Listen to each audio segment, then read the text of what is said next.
The bus ticket trembled in his fingers as Daniel Carter stood on the cracked sidewalk, the city breathing its last cold breath around him. In exactly 7 minutes, the bus would arrive, and with it, the end of everything he had known, every dream he'd buried, every promise he'd broken, every silent apology he'd whispered to his sleeping daughter.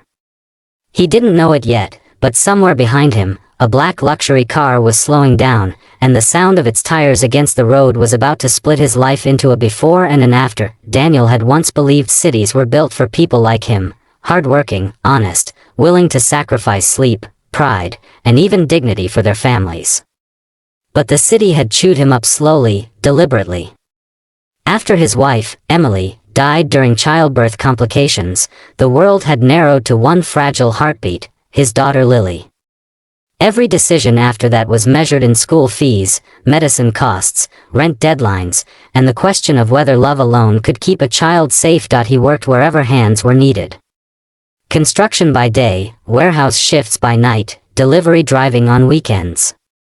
His body aged faster than his years, but Lily's laughter kept him standing.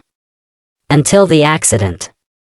A falling beam, a twisted ankle that never healed right, and a supervisor who replaced him before the bandage came off. After that, the bills piled up faster than the rejections. The eviction notice came on a rainy Thursday. Lily sat on the floor coloring a sun that looked brighter than anything outside, while Daniel folded their lives into 2 suitcases. He told her they were going on an adventure. She smiled and believed him, because children always believe the people who love them. The city offered no mercy. Shelters were full. Friends had moved on. Employers wanted strong backs, not limping ones. So Daniel made the hardest choice of his life. He would send Lily to his sister in a small town far away, and he would leave the city forever. Not because he wanted to, but because staying felt like slowly drowning while pretending to swim. Now he stood alone at the bus stop, Lily already gone, his phone battery at 3%, his heart at 0. The city lights blurred as his eyes filled. He didn't look back. He didn't want to remember. That's when the low hum of an engine slowed behind him. A black car stopped. Perfectly polished. Completely out of place. Daniel didn't turn. He assumed it was someone checking directions or waiting for a call. Then a voice, calm, controlled, unmistakably used to being heard, said, "You look like a man who's about to disappear." Daniel flinched and turned. The window was halfway down. Inside sat a woman in her early 40s, sharp eyes, composed posture, the kind of presence that bent rooms without effort. Claire Whitmore.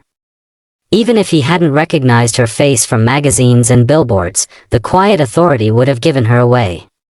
Billionaire CEO. Investor.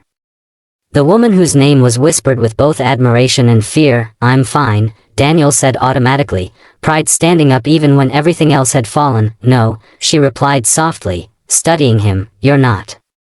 And you're holding a one-way ticket." Silence stretched. The bus stop clock ticked loudly. "I don't want money," Daniel said, his voice tight.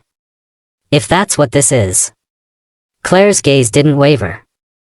"I didn't offer money." "Then what do you want?" She paused, as if choosing words carefully. "I want to know why a man who looks like he's fought his whole life is giving up." Something in her tone cracked the wall Daniel had built. Maybe it was exhaustion. Maybe it was the way she said fought, like she recognized the battlefield. "My daughter," he said quietly. "She deserves better than me dragging her through this." Claire glanced at the empty sidewalk, then back at him. "Get in the car," she said. Daniel laughed once, bitter and disbelieving. "I don't belong in that world." "You don't know what world you belong in," she replied. "But I do know this, if you get on that bus, you'll regret it for the rest of your life." The bus headlights appeared in the distance. 5 minutes, Claire added. "That's all I'm asking." Daniel hesitated. Then, against every instinct, he opened the door and got in. The interior smelled like leather and quiet confidence. As the car pulled away, Daniel felt something unfamiliar stir, hope, sharp and terrifying. Claire didn't take him to a hotel or a charity office. She took him to a quiet cafe, long closed to the public, where the owner greeted her like family. Over coffee Daniel couldn't afford, she listened. Really listened. About Emily. About Lily. About the ankle. About the eviction. When he finished, Claire sat back, eyes distant. 20 years ago, she said, I was a single mother too. Broke. Angry. Invisible. Someone stopped for me once. I didn't think I deserved it either. She slid a card across the table. This isn't charity. It's a chance. I run a foundation that rebuilds people before it builds profits. We train. We employ. We invest in those who refuse to quit, but need time to stand back up. Daniel stared at the card like it might vanish. Why me? Claire met his eyes. Because you didn't ask. And because you left your child to protect her, not abandon her.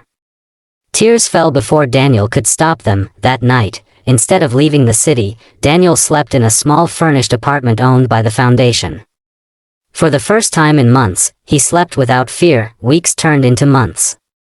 Physical therapy healed his ankle. Training rebuilt his confidence.